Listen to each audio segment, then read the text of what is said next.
Quick public service announcement. You don't have to be obsessed over presidencies and politics and the state of our nation. You don't. I know we've conflated obsession with engagement in this country. We like to say to each other, unless you are anxious about this like me, unless you think that the stakes are oh so high, unless you obsess over this, then you don't really care about this. But hear me, that's not true, especially for followers of Jesus. Now, before you scroll away, just hear me out. Followers of Jesus, we have a ceiling on our obsession over such things. We believe that you can be thoroughly engaged without being utterly obsessed.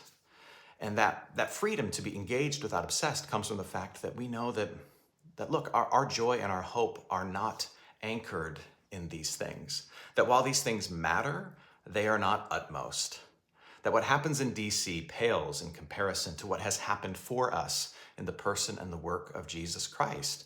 That we know the biggest battles have already been fought and won, and that our ultimate victory and our ultimate well-being is secured in him. And that's why he says things to us like be watchful, be mindful, be ready as the world does what the world is going to do, but ultimately have peace, because this is Jesus speaking. He says, in this world you're going to have trouble, but I've already overcome the world. And so our obsession reaches a low ceiling. You're free to be a bit differentiated in political seasons.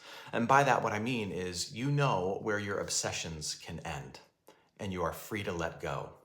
You know what the right amount of worry and engagement is, and then you experience a sense of freedom to release and say, I've thought about it as much as I can. I've cared about it as much as I can. I've gotten as informed as I can, and now I'm going to let go and trust that the God who saved me has got me and has got all of this. Public service announcement. You can be engaged, and you're not a bad person if you feel free to not be obsessed.